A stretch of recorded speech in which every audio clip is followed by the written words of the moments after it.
제가 오늘 일부 이 설교 이제 화평과 관련되어져서 이제 오늘 정리가 되어지는데, 이게 보니까 지난주에 첫 번째 의미를 했고 두 번째 의미를 하잖아요. 그러니까 두 번째가 약간 딱딱할 수 있음을 미리 하시고, 너그를 이해하세요. 화평을 이야기하는데 왜 목사님이 딱딱하냐 그러면, 요번에 이야기하는 이 화평이 이제 약간 딱딱한 부분을 건드려야 하기 때문입니다. 여러분 축구 좋아하시죠? 죄송해요. 좋아하시는 분들이 계시죠? 우리나라 이제 축구 선수들 중에서 이제 스포츠계에 있는 선수들 중에서 믿음이 참 유별나게 좋은 친구들이 참 많습니다. 그 중에 이제 여러분 그 이영표라고 하는 선수를 아실 겁니다. 그렇죠? 아시죠? 네. 지금은 해설위원으로 활동하고 있고 특별히 이제 크리스천들을 위해서 이제 여러 강의들을 하고 있습니다. 그가 이제 어떠한 청년들이 모여 있는 곳에서 강의를 하면서 자신이 세계 최고의 선수들을 만났을 때의 느낌을 이제 이렇게 이야기를 하더라고요. 제가 운동을 하면서 우리 시대의 최고의 모든 선수들을 만나보니 정말 최고의 선수, 훌륭한 선수는 남이 못하는 특별한 기술을 가진 것이 아니라 축구의 기본을 철저히 지킨다는 겁니다. 그 기본은 초등학생 축구 선수도 아는 축구의 기본입니다. 그러면서 그 예수를 믿고 있는 청년들에게 신앙에 대해서도 이렇게 이야기를 하더라고요. 제가 생각하기에 올바른 신앙의 기본은 어떤 엄청난 능력이나 기술에 있지 않고 매일 말씀을 읽고 기도하고 묵상하고 진실되게 하나님을 예배하고 교제하고 사랑하고 또 어떻게든 기회가 있을 때 주의 말씀을 주변에게 전하는 것. 이 신앙의 기본만 지키면 하나님께서 보시는 합당한 그리스도인이 되지 않을까 많이 생각합니다. 기본만 지키면 하나님께서 예상치 못한 기대하지 않았던 놀라운 기쁨, 놀라운 곳으로 인도하실 것 같습니다. 여러분은 이 주로 운동만 했던 이 청년, 이 크리스찬 청년의 이야기에 이제 어떤 느낌이 드십니까?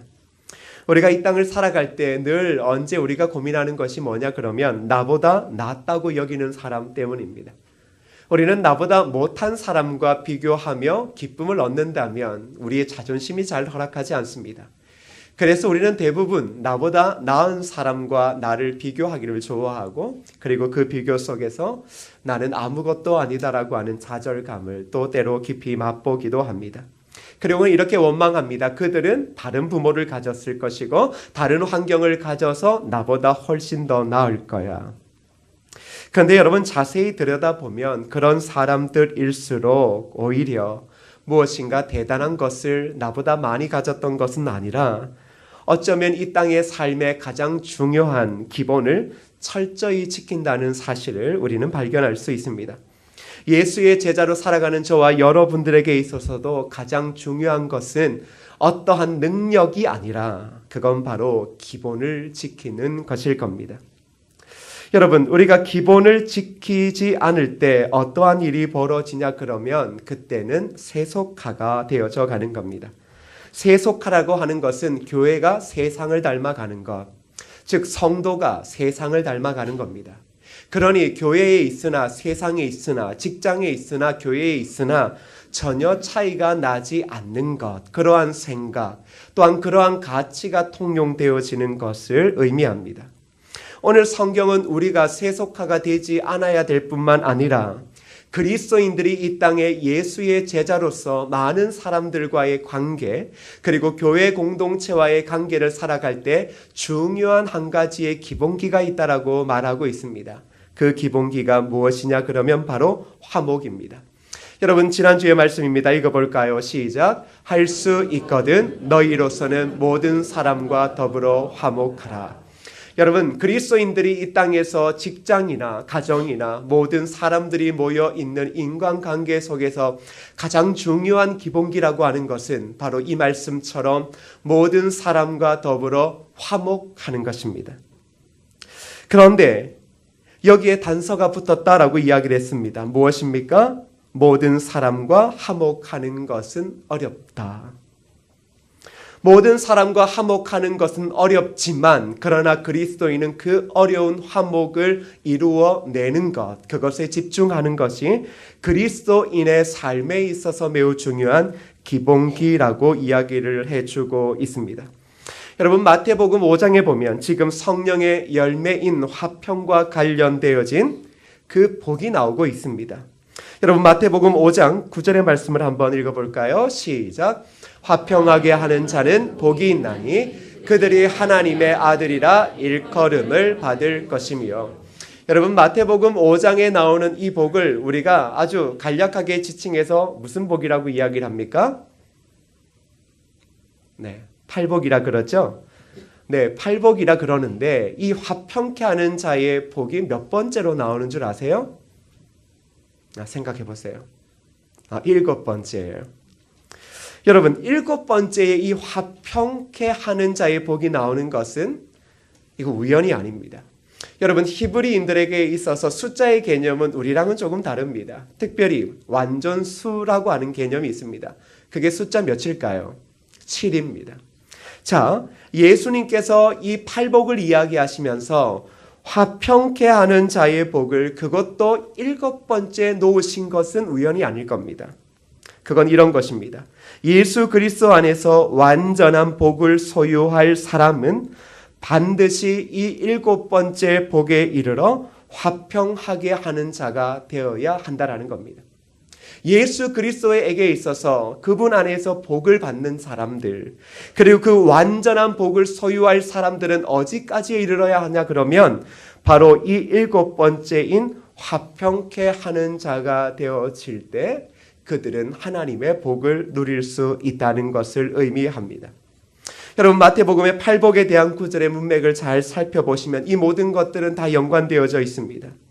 그래서 여러분, 이 화평케 하는 자의 그 앞구절은 무엇이 있느냐 보면 이렇습니다. 한번 보실까요? 마음이 청결한 자는 복이 있나니 그들이 하나님을 볼 것이며. 여러분, 누가 평화를 만드는 사람이 될 수 있는가를 이야기를 합니다. 자, 어떠한 사람이 이 땅의 삶에서 모든 사람과 더불어 화목하게 하는 그 어려운 화목을 만들어낼 수 있을까요? 하나님과 사람 사이, 그리고 사람과 사람 사이에서 화목하게 하는 것을 만들어내는 사람은 누굴까? 성경은 이렇게 말합니다. 마음이 청결한 자가 화목을 만들어낼 수 있다. 그러면 여러분, 마음이 청결하다라는 것은 무엇을 의미합니까? 그것은 바로 그 사람 안에 죄가 있지 않음을 이야기해 줍니다. 여러분, 화평이라고 하는 것은 죄와는 공존할 수 없다라는 것입니다. 평화를 이야기하는 곳에 죄가 있을 수 없다라는 것이죠. 바로 그리스도인들이 이 화평을 이루기 위해서는 가장 먼저 그들이 죄와 공존해서는 안 된다라는 것입니다. 예수의 제자들은 하나님과 그의 거룩함에 반대되는 것들에 단호한 자세를 보인 이유가 이것 때문입니다. 화평을 만들지만 그들은 때로는 매우 강력하게 단호했습니다. 어떤 부분에서요? 죄와 타협하며 화평을 누리는 것에 대해서 말입니다. 여러분, 왜 마음이 청결해질 때 화목을 만들 수 있냐 그러면 여러분, 화목이라고 하는 것이 평안함 아닙니까? 기본적인 생각으로. 그런데 평안함은 언제 우리가 평안합니까? 여러분, 우리의 삶이 언제 평안해요? 여성분들의 얼굴 트러블이 없을 때가 언제예요? 언제 피부에 트러블이 없어요, 여러분? 성형수술을 했을 때요? 대부분 여성들이 이 피부에 트러블이 일어날 때 여성들이 가장 먼저 신경 써야 될 건 이 위장입니다. 위장. 대부분 그렇게 얘기하거든요. 위가 안 좋으면, 위에 독소가 있으면 이게 얼굴로 드러난다. 맞습니다. 사람도 속이 편해야 됩니다. 속이 편해야 얼굴도 광을 내는 것 아니겠습니까? 그 이야기하는 겁니다. 화목을 만들어내는 것. 이 어려운 화목, 오해가 많은 화목을 만들어내기 위해서는 그리스도인의 속이 편해야 되는 거예요. 속이 안 편하면 화목이 어디 있습니까? 전쟁을 일으키는 것이죠. 그런데 여러분 잘 보세요. 마음이 청결해지면 우리 안에 이 죄의 모든 싹들이 다 사라지는 겁니다. 그러니까 내가 주장하고자 하는 모든 죄의 원인들이 마음이 청결해짐을 통하여 제거되어질 때 그제서야 우리의 영혼이 안정되어집니다. 신앙생활이 평온하다라는 것이 그냥 쉬운 일을 하는 것이 아닙니다. 우리의 영혼이 죄와 점점점 멀어지는 순간 그때부터 신앙의 평안함이 임하게 되어지는 겁니다. 세상이 어떻게 돌아가더라도 이 마음 안에서 죄가 멀어지는 순간 우리는 영혼이 안정되어지는 것이죠. 그런 뒤에 무엇이 나타난다고요? 화평이 나타나는 겁니다. 오늘 교회 오시기 전에 부부끼리 혹 싸우시고 인상을 붉히신 분들이 있어요? 그분들은 오늘 교회에서 절대 화평을 못 만들어냅니다. 왜냐 그러면 속이 상하셨잖아요. 작은 것에 속이 상해도 오늘 점심 먹을 때 점심 거들떠 보고 싶지도 않습니다. 그냥 식사하고 가라 그래도 그냥 쌩 가버립니다. 왜? 속이 편치 않은데 뭐 먹을 게 들어가겠습니까? 똑같습니다. 그리스도인이 그 놀라운 화평을 만들어낼 때는 무엇이 있을 때? 마음이 청결할 때입니다. 죄와 멀리 하며 그리스도를 따라갈 때 그제서야 하나님의 얼굴을 뵈면서 하나님이 예수 그리스도를 통해 우리의 삶에 주셨던 화평을 만들어낼 수 있는 것이죠. 여러분, 그런데 이 화평을 만들어낼 때 마태복음 5장 10절 11절 이제 그 다음 이야기하는 걸 잘 보세요. 읽어볼까요? 시작. 의를 위하여 박해를 받은 자는 복이 있나니 천국이 그들의 것임이라. 나로 말미암아 너희를 욕하고 박해하고 거짓으로 너희를 거슬러 모든 악한 말을 할 때에는 너희에게 복이 있나니.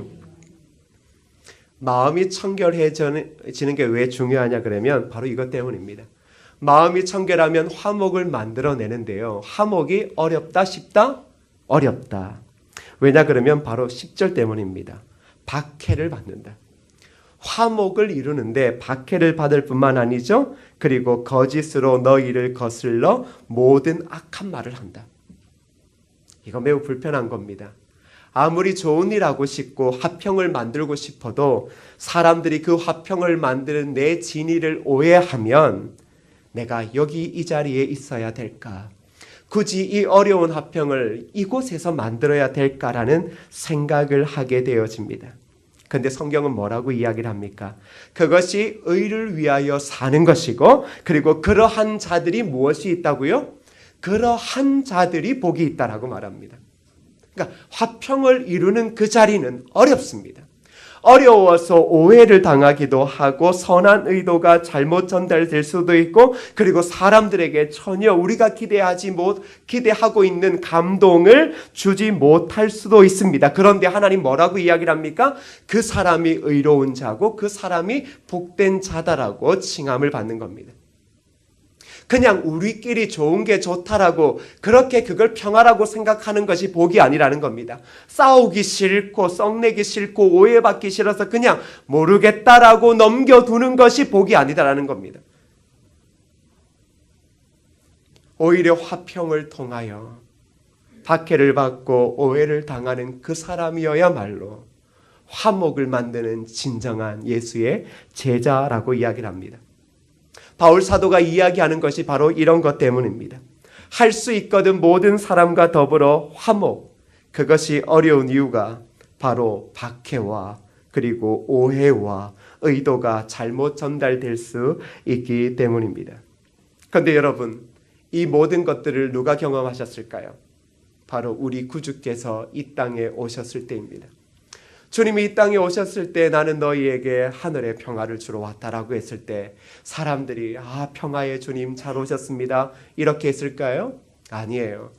평화 주러 왔다니 그때부터 오해하기 시작했습니다. 이스라엘에 유대인의 왕이 났다라고 했던 그 유대인들의 전설이 퍼지고 그게 실제로 나타났을 때 헤로드 왕은 예수 그리스도를 죽이려고 했습니다. 더불어 예수 그리스도가 자라면서 그리스도의 복음을 전할 때 그를 가장 잘 알만도 했던 유대인의 종교 지도자들이 그를 핍박하고 그를 사탄이라고 이야기하기까지도 했습니다. 그분은 평화를 주러 오셨습니다. 그분은 참된 평화를 주러 오셨습니다.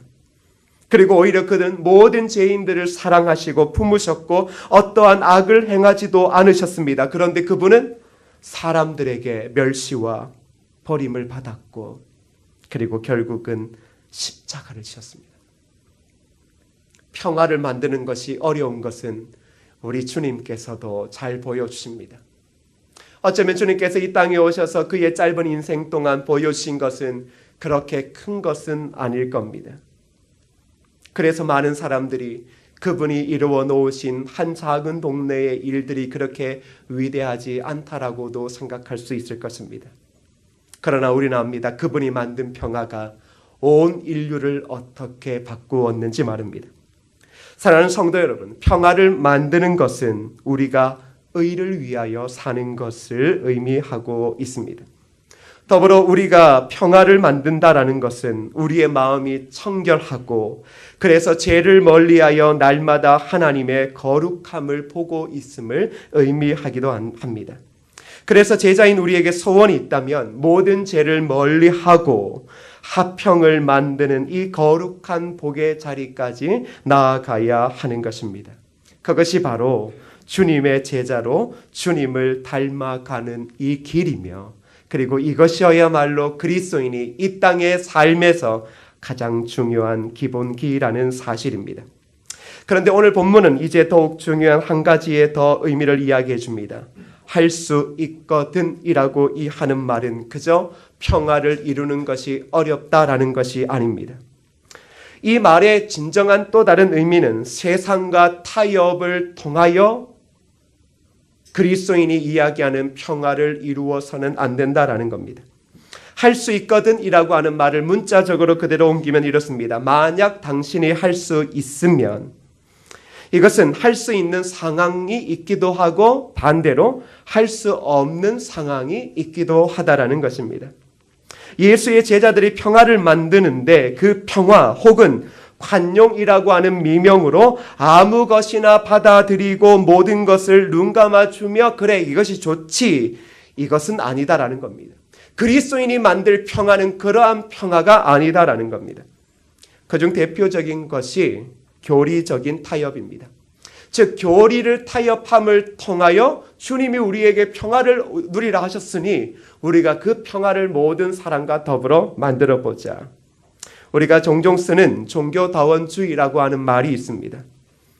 이 뜻은 모든 종교는 여러 상이한 구원의 종교적 체계가 있다는 다원적 구원의 가능성을 개방하는 것이고, 즉 절대적 종교란 있을 수 없고 모든 종교는 상대적이라는 주장입니다.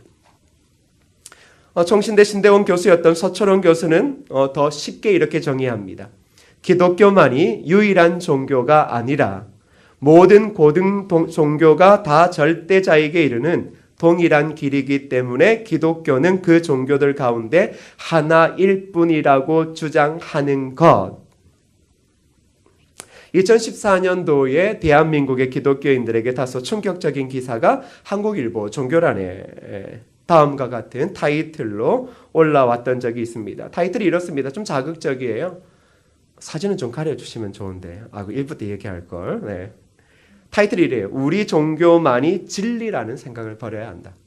그리고 기독교, 불교 나름의 구원이 있어 상생 강조. 여러분, 상생이라고 하는 한자어를 이제 이 동양에서는 많이 씁니다. 특별히 이제 우리나라가 상생 이런 말을 참 많이 쓰거든요. 이 기사는 한 대형교회 목사님이 이제 불교 대화학원의 특강 내용을 소개한 거입니다. 그러니까 이제 불교에서 이 불교는 정말로 많이 많이 열려 있다라고 좋은 쪽으로 봐야 될지 모르겠지만 이런 내용이에요. 불교 특강을 간 거 이게 이슈였죠. 이슈였는데 우리가 이제 어느 정도의 인용된 기사만을 가지고 진위를 파악하기는 어렵습니다. 왜냐 그러면 기자가 있으면 용서하시고 우리나라의 지금 뉴스들 보면 이 타이틀이 자극적이에요. 왜? 자극적인 걸 사람이 누르게 되어져 있거든요. 우리 입장에서는 매우 자극적이잖아요. 우리 종교만이 진리라는 생각을 버려야 한다. 이렇게 말하면 이거 되게 충격인데, 그리고 기독교, 불교 나름의 구원이 있다. 그러니 우리는 상생하고 통합하여 평화를 누리자. 이 어려운 시대에 종교가 연합하여 평화를 누리면 대한민국은 잘 먹고 잘 살게 되어지고 하늘의 축복을 받게 될 것이다. 뭐 이런 식의 단순하게 논리를 펼칠 수 있잖아요.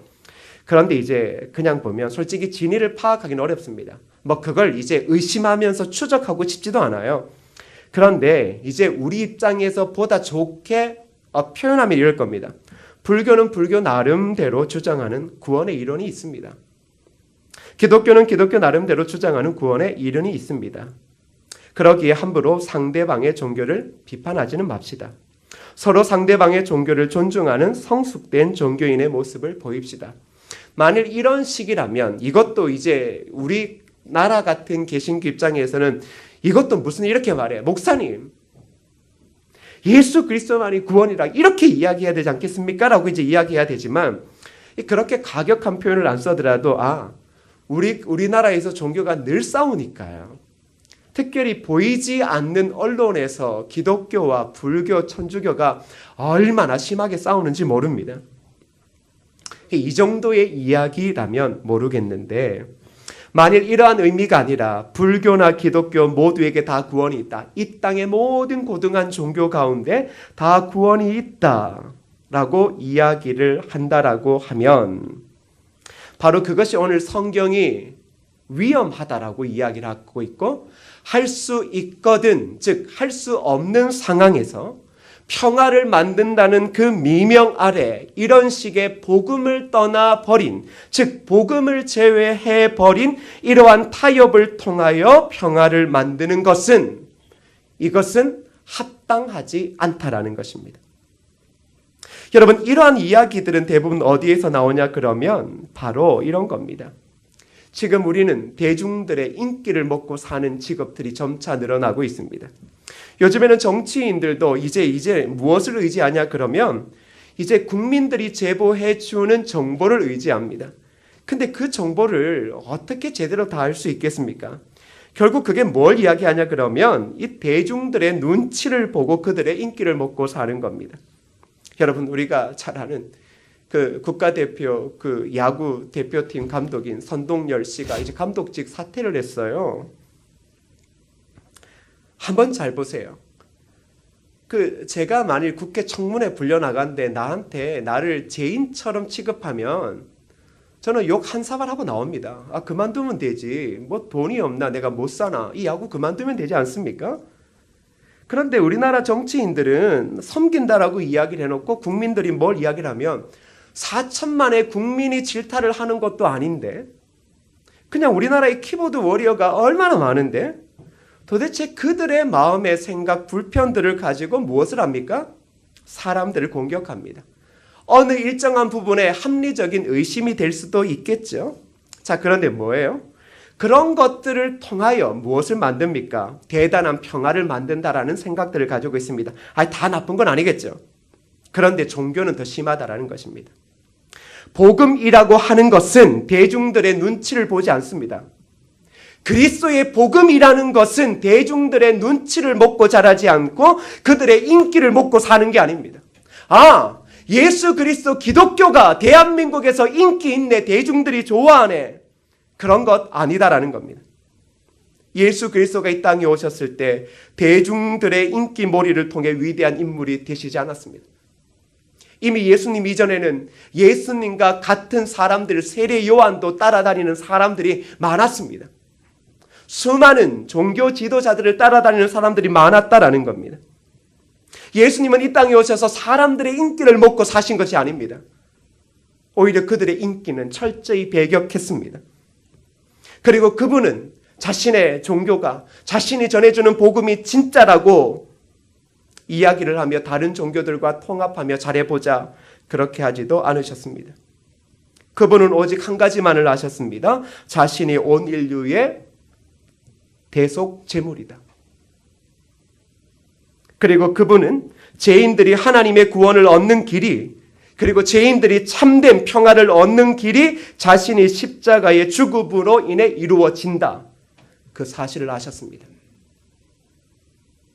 주님은 자신을 많은 사람들이 따라오기를 그렇게 원하셨던 게 아니라 주님의 뜻은 한 가지였습니다. 참된 평화를 주기 위해 그 길인 십자가를 지시는 것.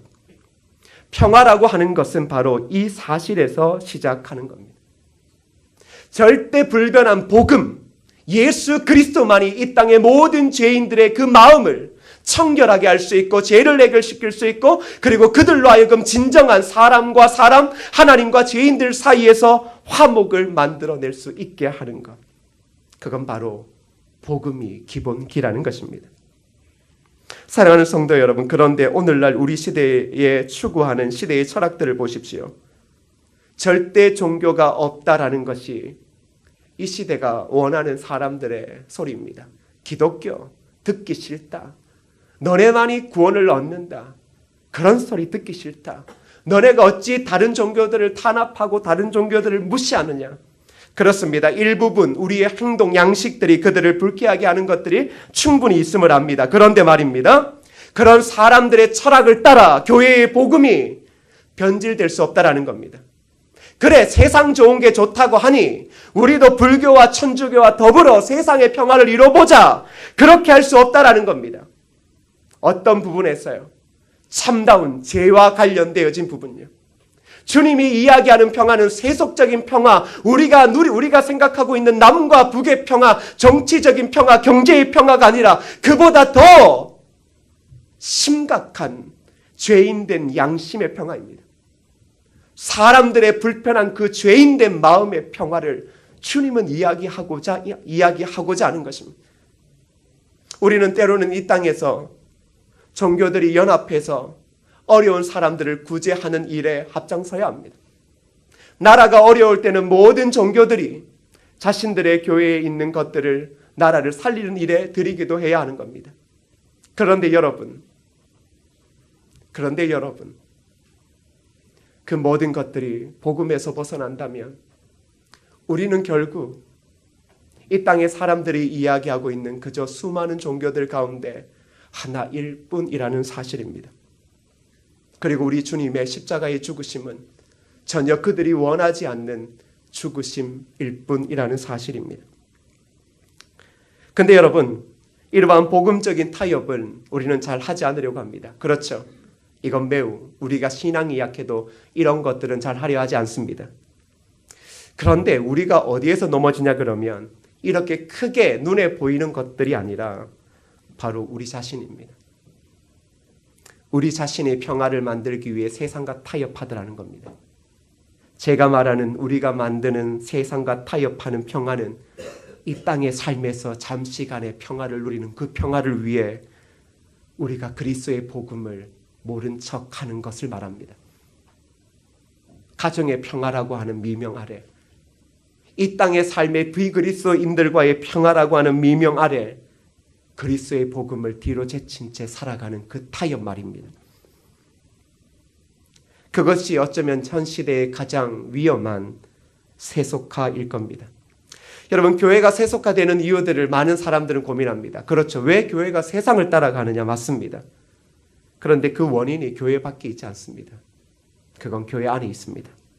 느헤미야를 이렇게 한번 읽어보시면 예루살렘이 무너진 그 원인을 찾고 있습니다. 왜 예루살렘 성이 무너졌느냐라고 했을 때 그 답이 무엇인 줄 아십니까? 유다 백성 때문이었다.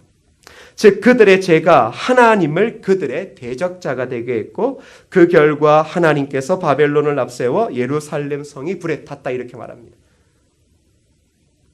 예루살렘 성이 무너진 것. 더불어 그들의 고귀한 성전이 무너진 이유는 외부의 세속화가 아니었습니다. 하나님의 택한 백성인 유대인들의 세속화 때문이었습니다. 교회의 세속화는 크게 두 부류의 사람들 때문에 이루어집니다. 첫 번째는 회심하지 않은 사람들입니다. 이 그룹은 회심하지 않고 교회에 들어왔습니다. 들어왔음에도 불구하고 회심하지 않습니다. 이들은 각자의 이유와 목적을 가지고 교회에 등록하고 그 중에서 종교성이 남다른 자는 매우 성실하게 종교적 활동을 합니다. 이렇게 교회 생활을 하게 되어지고 이 기독교가 마음에 들면 아무런 문제가 없습니다. 회심하지 않아도요. 그리고 연륜이 되어지면 서리 집사가 되어지고 안수 집사가 되어지고 장로도 되어지고 권사도 되어집니다. 그런데 이들이 불신자와 다른 점이 무엇입니까? 바로 교회를 다닌다라는 것, 그리고 또 한 가지는 교회 안에서 직분을 맡았다라는 것입니다. 이들은 그리스도인이 아닙니다.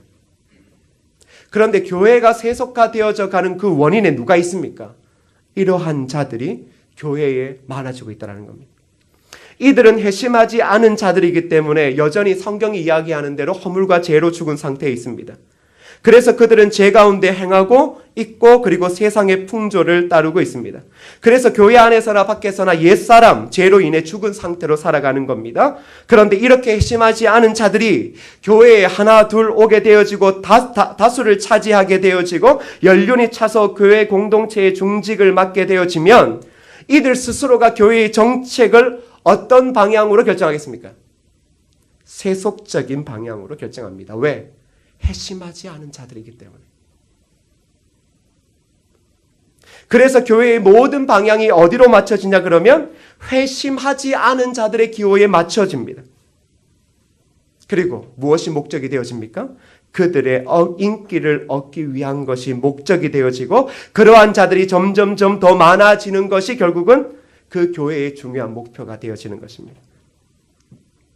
그런데 이들을 어떻게 할 수 있느냐? 딱 한 가지입니다. 하나님을 두려워할 줄 모른다라는 겁니다. 회심하지 않은 자들이 나타내는 가장 중요한 한 가지, 그들은 진짜 분간하기 어렵습니다. 왜냐 그러면 우리조차도 우리의 생각이 이게 세상적인 생각인지 하나님의 말씀의 기준의 생각인지를 제대로 분간을 못하는데 어떻게 이들을 구별하겠습니까? 그런데 위기 때 나타납니다. 이들은 하나님 두려워하지 않습니다.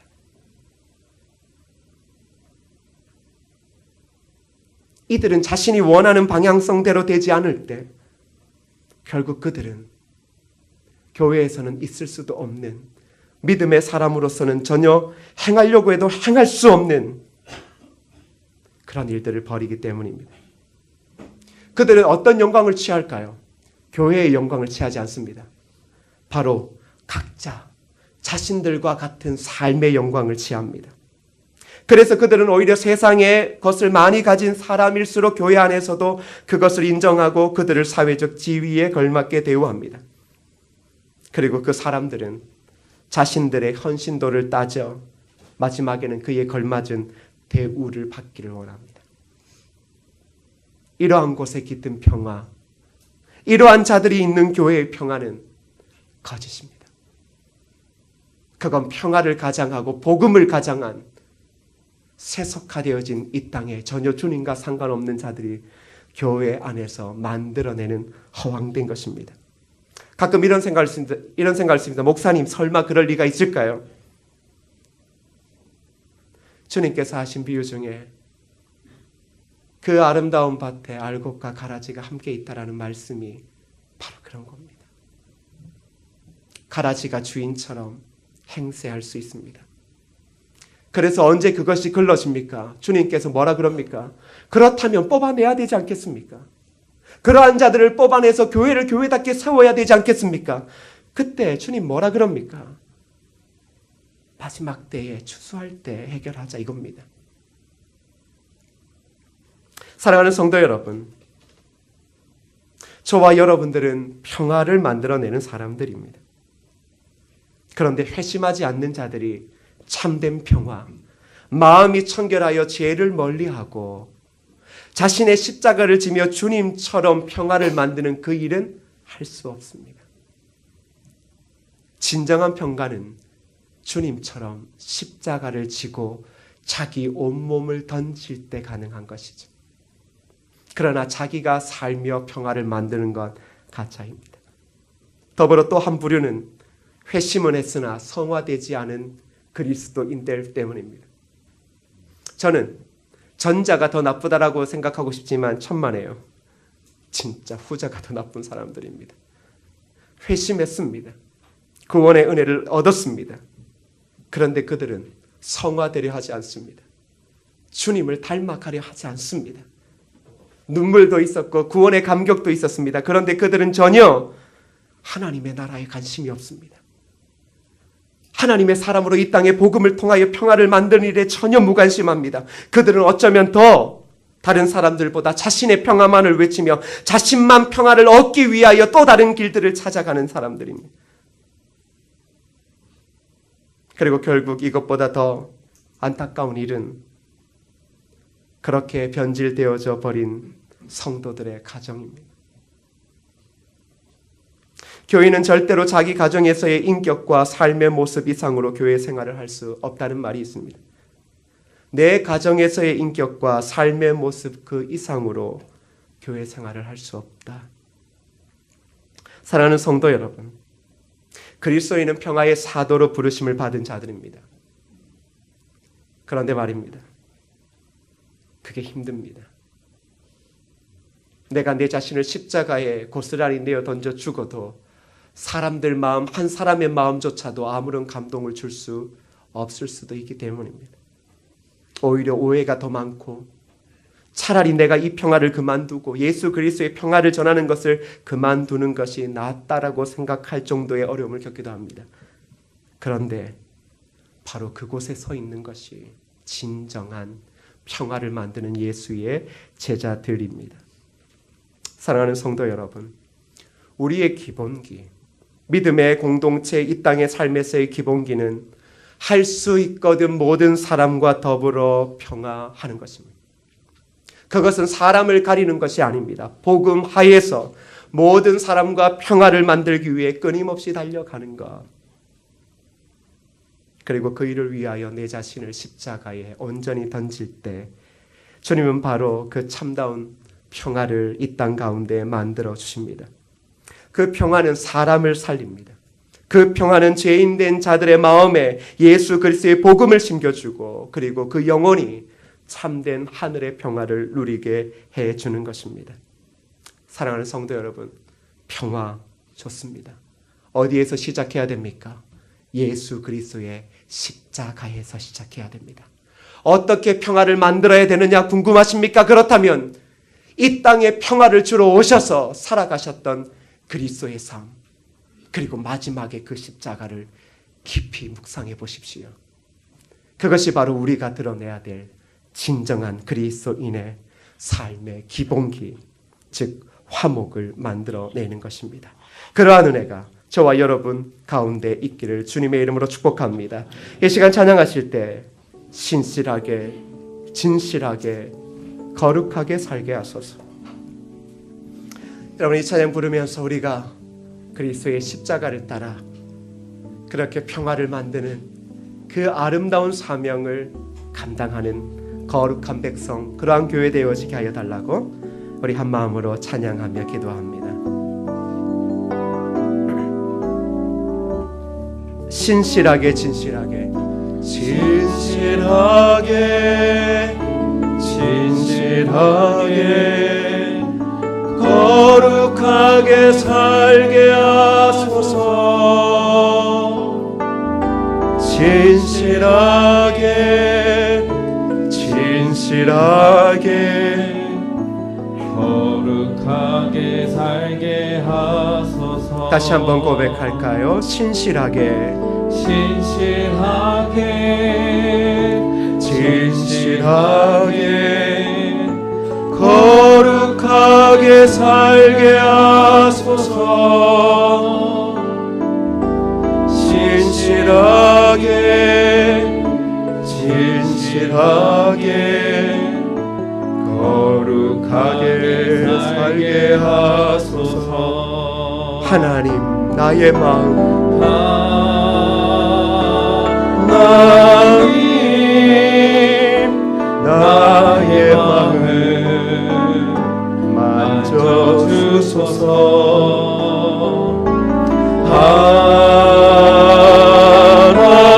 하나님,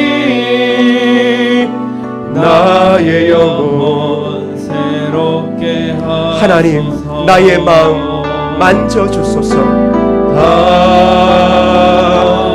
하나님, 나의 마음을 만져주소서.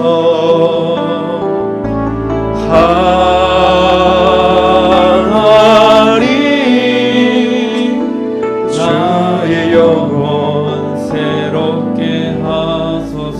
여러분 오늘 말씀 붙잡고 함께 기도합니다. 기도합시다. 아버지, 그 평화를 만드는 것이 우리의 삶의 가장 중요한 기본기인데, 우리가 평화를 만든다는 미명 아래 그저 내 마음이 편하기 위해 세상과 타협하지 않게 하소서. 내 마음이 편하기 위해 내 생각과 타협하지 않게 하소서. 내 마음이 편하기 위해 하나님의 모든 복음을 던져버린 채 그렇게 스스로 타협하지 말게 하소서. 하나님 아버지, 세상의 가치들이 자꾸 자기 중심적으로 돌아갑니다. 홀로 평화를 누리면 되는 것이라 생각합니다.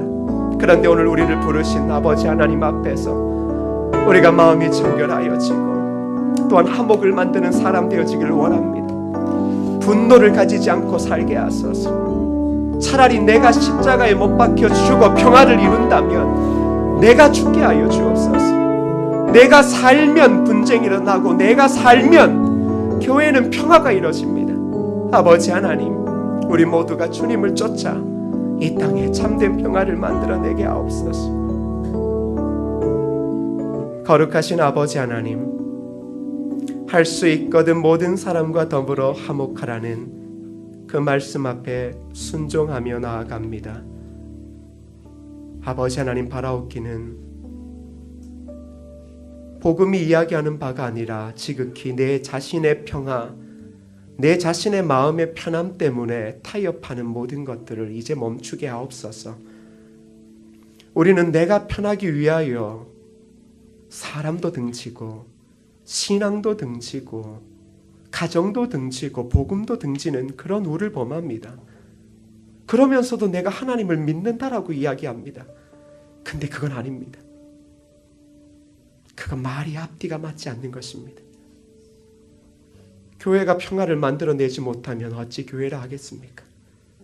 성도가 교회 안에서 평화를 만들어내지 못하고 스스로 십자가에 못 박혀 죽지 못한다면 그곳에서 무슨 말을 떠벌리고 무슨 기도와 무슨 설교를 한들 그게 무슨 의미가 있겠습니까?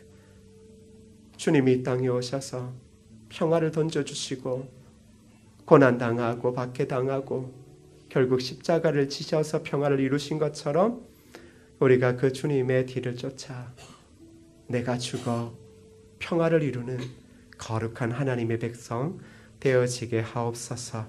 예수님 이름으로 기도드립니다. 아멘.